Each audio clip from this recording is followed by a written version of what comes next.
Di masa ketika belum ada peta dan benua masih tertidur dalam satu tubuh besar bernama Pangea, bumi memanas dalam rahasia terdalamnya. Lapisan keraknya masih muda dan belum mantap, seperti kulit yang terus berganti. Di perut bumi bagian selatan, terjadi pergeseran dahsyat antara lempeng Indo-Australia dan Eurasia. Letusan besar terjadi di titik yang sekarang dikenal sebagai dasar Samudra Hindia. Darinya, batu dan lava memuncrat, membentuk cikal bakal pulau-pulau yang kelak menjadi bagian dari Nusantara. Letusan maha dahsyat itu tak hanya melontarkan batuan, tetapi juga memicu perubahan bentuk bumi. Ilmuwan geologi menyebut masa ini sebagai fase pembentukan busur Sunda, termasuk Pulau Jawa. Tapi bagi leluhur Nusantara, kejadian itu bukan sekadar bencana, ia adalah bangkitnya kehendak dari alam semesta. Dari magma yang menyembur, lahirlah Sang Hyang Antaboga, sang penjaga perut bumi, naga purba yang menyerap panas dan menghembuskannya menjadi kehidupan. Sang Hyang Antaboga bukan dewa dalam bentuk manusia, melainkan entitas penjaga tatanan bumi dari dalam. Dalam mitologi kuno Jawa, ia digambarkan sebagai naga besar yang hidup di dalam tanah dan menjaga keseimbangan lava. Ia tidak pernah muncul ke permukaan, kecuali ketika bumi butuh diubah atau diseimbangkan. Ketika dunia lama hancur, dialah yang membentuk yang baru. Maka ketika letusan maha besar itu terjadi, Antaboga membuka matanya, dan tubuhnya membentuk tanah baru, itulah tanah Jawa. Pulau Jawa, menurut legenda dan sains, bukanlah pulau biasa. Ia tidak terbentuk dari sedimen perlahan seperti pulau-pulau kecil lain. Ia lahir dari letusan dan guncangan, dari patahan lempeng bumi yang saling mendorong dan memuntahkan isi perut bumi. Inilah yang membuat Pulau Jawa penuh dengan gunung berapi aktif, dan tanahnya sangat subur. Tanah itu adalah bekas luka dan anugerah dari letusan purba yang diberi nyawa oleh Hyang Antaboga. Di masa ribuan tahun setelah letusan pertama, muncul catatan-catatan dari bangsa India dan Cina tentang pulau di selatan yang penuh emas, gunung, dan rempah. Nama-nama seperti Yawadwipa, Pulau Jawa tercatat dalam kitab Ramayana dan prasasti India kuno. Tapi sebelum semua itu tercatat di batu dan naskah, tanah Jawa sudah menyimpan sejarahnya sendiri dalam batu-batu yang membatu, pohon yang tertanam dalam lava, dan gunung yang menyimpan suara naga penjaga dunia, Sang Hyang Antaboga. Ketika tubuh Sang Hyang Antaboga menggeliat dalam lautan lava, daratan pertama yang muncul seperti jari-jari raksasa yang menembus permukaan laut. Puncak-puncaknya kelak menjadi Gunung Merapi, Gunung Semeru, dan Gunung Slamet. Letusan pertamanya membentuk pulau panjang yang awalnya tidak stabil, penuh gempa dan letusan. Inilah fase awal kelahiran Jawa, sekitar 60 juta tahun yang lalu, menurut riset geologi dari berbagai universitas dunia. Dalam kisah para pujangga keraton, tubuh Antaboga terbagi menjadi 3 bagian. Kepala dan hatinya menjadi Jawa Tengah yang subur dan berjiwa halus. Tubuh bagian belakangnya menjadi Jawa Barat yang keras namun kuat. Dan ekornya memanjang menjadi Jawa Timur yang menyala oleh gunung-gunung. Dalam pemahaman spiritual orang Jawa, tiap bagian pulau memiliki karakter berbeda karena berasal dari bagian tubuh yang berbeda dari sang naga purba. Fakta ilmiah menunjukkan bahwa Pulau Jawa berada di atas zona subduksi aktif, artinya, ia terus bertumbuh dan bergeser. Setiap gempa, letusan, atau gunung baru adalah kelanjutan dari tarikan tubuh Antaboga yang belum selesai. Di dasar Samudra Hindia, lempeng bumi masih bertabrakan, menekan dan memuntahkan magma baru ke arah Jawa. Maka tak heran, setiap generasi selalu menyaksikan lahirnya gunung baru atau patahan tanah baru di pulau ini. Para leluhur meyakini bahwa Antaboga tidak tidur, melainkan bermeditasi. Setiap kali ia menghela napas, tanah bergetar. Setiap kali ia memutar tubuh, laut naik. Maka masyarakat Jawa kuno membangun sesajen dan doa-doa khusus untuk menjaga ketenangan sang naga. Mereka percaya bahwa hidup harmonis dengan bumi berarti menghormati tubuh Antaboga. Oleh sebab itu, banyak desa di lereng gunung selalu punya tradisi gunungan, labuhan, atau ruwatan gunung. Legenda dan fakta saling bersilangan dalam membentuk narasi yang hidup. Catatan Belanda dan peneliti Eropa mencatat bahwa tanah Jawa seperti tanah yang hidup dan lapar. Ia melahap segala yang berdiri di atasnya, namun juga memberi hasil panen yang berlimpah. Sebab tanahnya bukan sekadar tanah, ia adalah tubuh dari naga purba. Maka menanam di atasnya seperti menabur benih di atas dada makhluk agung yang sedang bermimpi.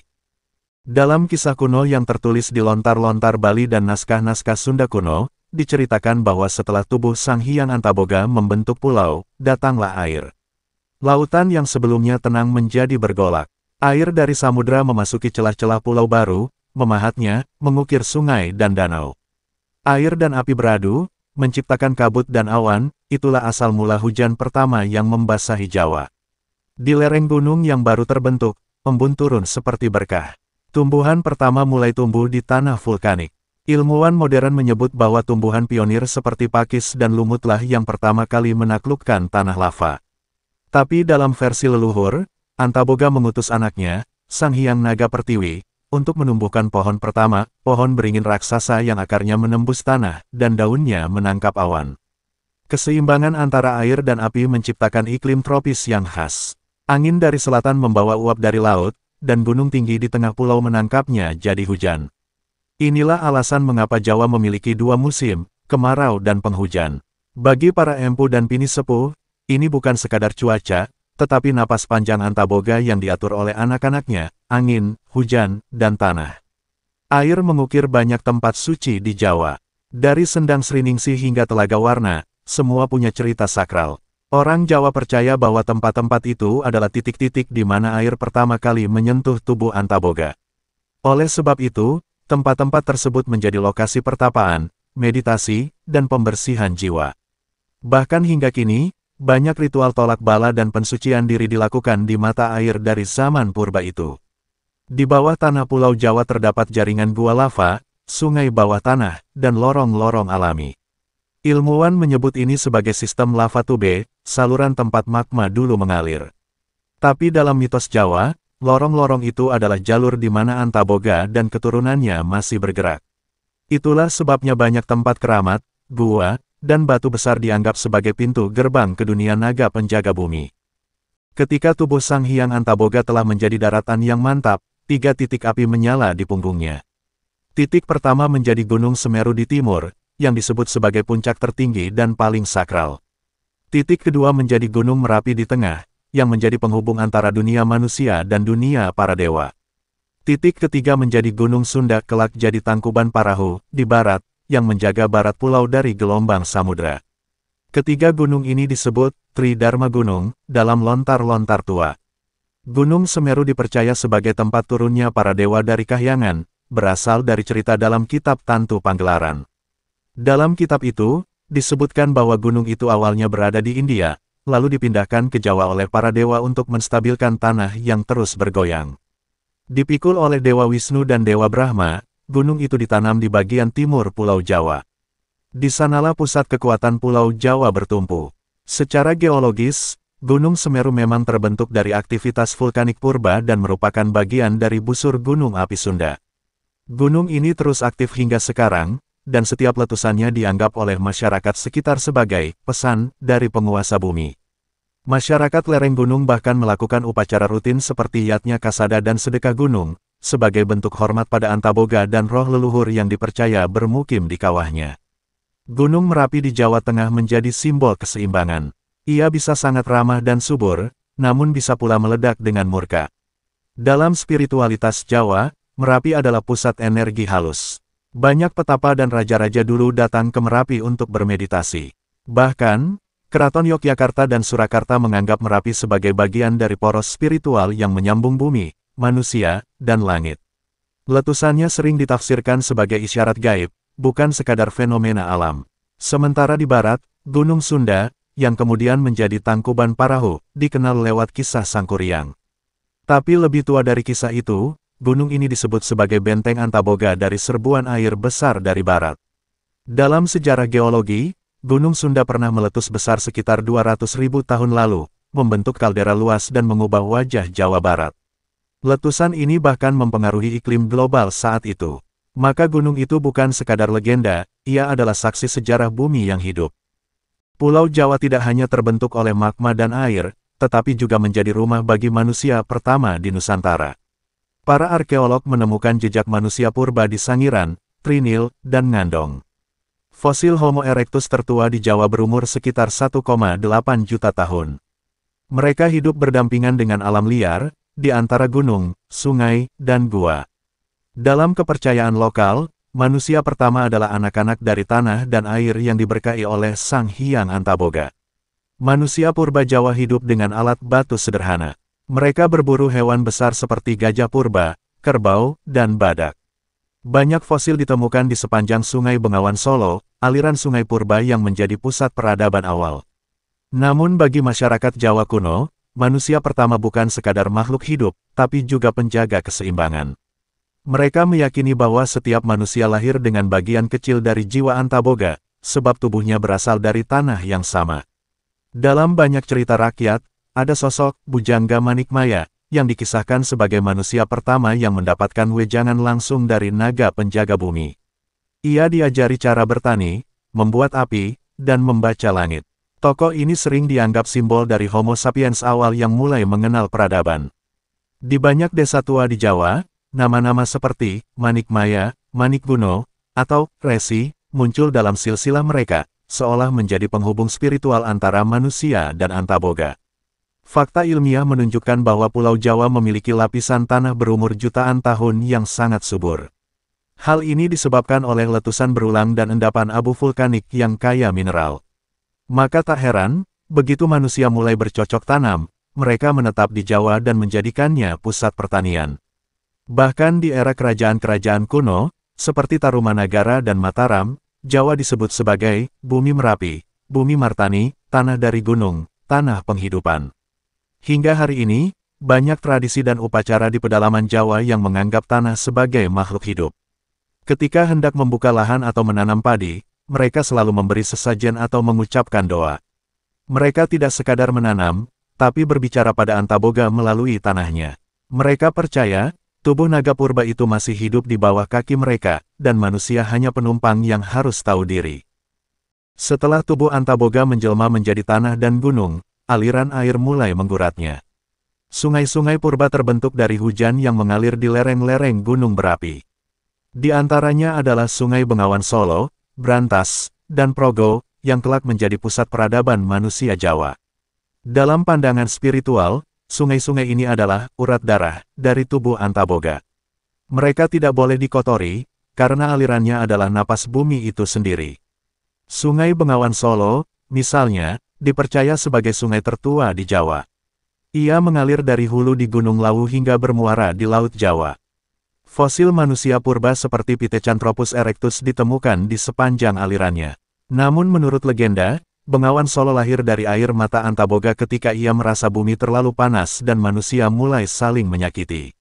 Maka ia meneteskan kesedihan dari matanya yang membentuk sungai raksasa. Fakta geologi mencatat bahwa Bengawan Solo dahulu mengalir ke arah utara, tetapi karena letusan gunung dan pergeseran tanah, alirannya berubah ke arah timur. Ini menunjukkan bahwa bumi Jawa selalu berubah, bergerak, dan membentuk ulang dirinya. Dalam mitologi, perubahan arah sungai ini dianggap sebagai pesan bahwa manusia harus menyesuaikan hidup dengan kehendak bumi, bukan sebaliknya. Barang siapa melawan, akan dilibas banjir atau longsor. Sungai tidak hanya menjadi sumber air, tapi juga sumber inspirasi dan spiritualitas. Di masa kerajaan Hindu-Buddha, aliran sungai digunakan untuk menentukan letak ibu kota, tempat pemujaan, hingga posisi candi. Dalam konsep kosmologi Jawa, istana raja harus diapit antara gunung dan sungai. Gunung melambangkan langit dan kekuatan, sedangkan sungai melambangkan rahmat dan keseimbangan. Semua ini adalah bagian dari tubuh dan roh Antaboga yang ditafsirkan dalam bentuk arsitektur dan budaya. Hingga kini, masyarakat Jawa masih melakukan tradisi larung sesaji di sungai, sebagai bentuk penghormatan pada arwah leluhur dan roh penjaga air. Larung berarti melarutkan doa bersama aliran. Dalam tradisi ini, sesajen seperti nasi tumpeng, bunga, dan kemenyan dihanyutkan ke sungai. Mereka percaya, doa yang mengikuti aliran sungai akan sampai ke dasar bumi dan didengar oleh Antaboga yang bersemayam di bawah tanah. Pulau Jawa yang dulunya menyatu dengan daratan Asia dan Sumatera, mulai terpisah ketika air laut naik di akhir zaman es. Sekitar 12.000 tahun yang lalu, gletser mencair dan air laut naik drastis, menenggelamkan dataran rendah yang dulu menjadi jembatan alami. Maka Jawa menjadi pulau tersendiri, terpisah oleh Selat Sunda di barat dan Selat Bali di timur. Dalam catatan mitos, air itu bukan air biasa, itu adalah air penyesalan para dewa atas keangkuhan manusia. Selat Sunda terbentuk dari letusan mahadahsyat Gunung Krakatau Purba, yang terjadi sekitar 535 Masehi. Letusannya memecah daratan menjadi pulau-pulau kecil dan menyebabkan perubahan iklim global. Abu letusan itu ditemukan hingga Afrika dan Eropa.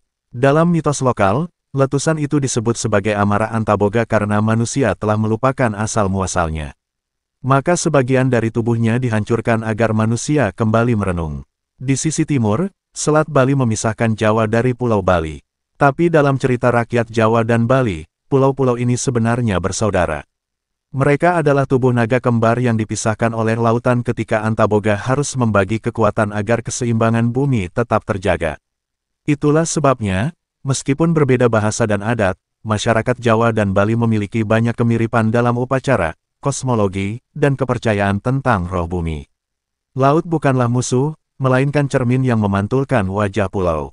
Dalam kepercayaan Jawa, Laut Selatan adalah tempat tinggal Ratu Kidul, permaisuri gaib yang menjaga sisi selatan Pulau Jawa. Ia tidak berdiri sendiri, tetapi merupakan manifestasi dari energi Antaboga yang berubah menjadi aspek feminin. Ia menjaga keseimbangan antara daratan dan lautan, antara pria dan wanita, antara marah dan damai. Maka banyak raja yang menjalin perjanjian spiritual dengannya. Di era modern, para peneliti menggunakan citra satelit untuk melihat pola tektonik dan patahan di sekitar Jawa. Mereka menemukan bahwa dasar laut di sekitar pulau itu penuh dengan bekas-bekas letusan, gempa, dan pergeseran lempeng. Semua itu adalah rekam jejak tubuh Antaboga yang terus bergerak di bawah kaki kita. Ilmu pengetahuan hari ini hanya mengonfirmasi apa yang sudah diketahui oleh para leluhur dalam bentuk mitos dan cerita turun-temurun.